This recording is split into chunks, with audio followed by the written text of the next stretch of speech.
করিমগঞ্জ লামাজোয়ায় অবাঞ্ছিত ঘটনা সংঘটিত। ৬ নং জাতীয় সড়ক লামাজোয়া এলাকায় অবৈধ নেশা সামগ্রী সরবরাহের খবর পেয়ে পুলিশ তাদের ধরতে যেতে একজন আহত হয়। ML-110606 নম্বরের অল্টো গাড়িতে তার নম্বরবিহীন স্প্লেন্ডার বাইক নিয়ে নিষিদ্ধ নেশা সামগ্রী সরবরাহ করার খবর পায় পুলিশ। গোপন সূত্র মতে এর পরিপ্রেক্ষিতে করিমগঞ্জ তথা বদরপুর থেকে পুলিশ সেখানে উপস্থিত হয়। পুলিশদের উপস্থিতি টের পেয়ে দুজন পালাবার চেষ্টা করলে অন্য গাড়ি ধাক্কায় আহত হন সরবরাহকারী মোহাম্মদ বাপ্পন। পরবর্তীতে শিবুল আহমেদ সহ দুজন আটক করতে সক্ষম হয় পুলিশ। শিবুল আহমেদ থেকে 10,000 ইয়াবা ট্যাবলেট জব্দ করে পুলিশ। মোহাম্মদ বাপ্পন আহত অবস্থায় শ্রীগুড়ি প্রাথমিক স্বাস্থ্যকেন্দ্রে নিয়ে গেলে পরে SMCH পাঠিয়ে দেন চিকিৎসক। ঘটনা সংঘটিত এলাকায় তথা গাড়িতে রক্তের দাগ রয়েছে।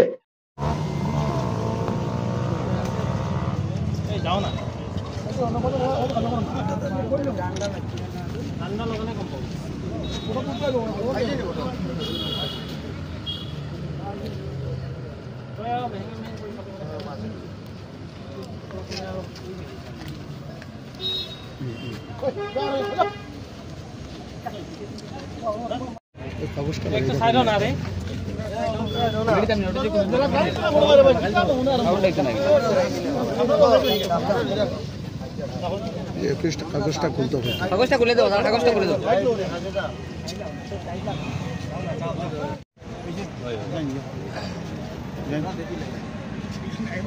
देखता है यार। ओ भैया आए आए आए आए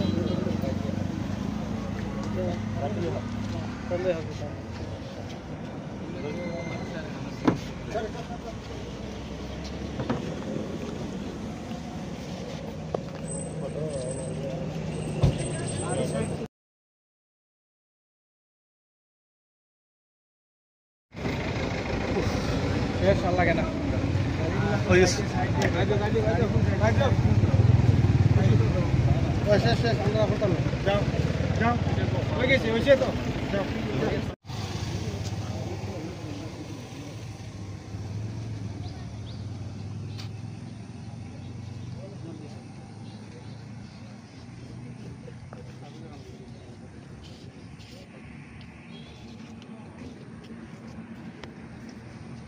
यार खेती दियक ना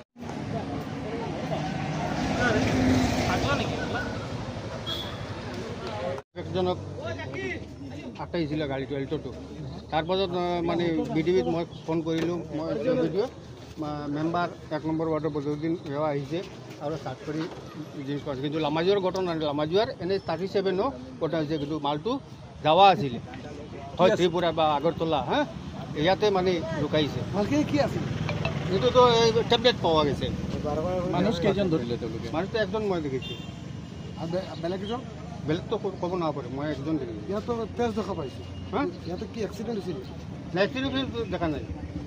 এতিয়া মানে আহিছোঁ গাড়ীৰ ভিতৰত, আপুনি যে ৰুম দেখিছে মই এই ৰুম দেখিছোঁ। ঘটনাটো মই ক'ব লগা হৈছে মানে লামাজোৱাৰ ঘটনাটো নহয়।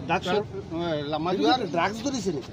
এইটো টেবলেট হয়, ড্ৰাগছ না কি হয় মই নাজানো, চাই লওক।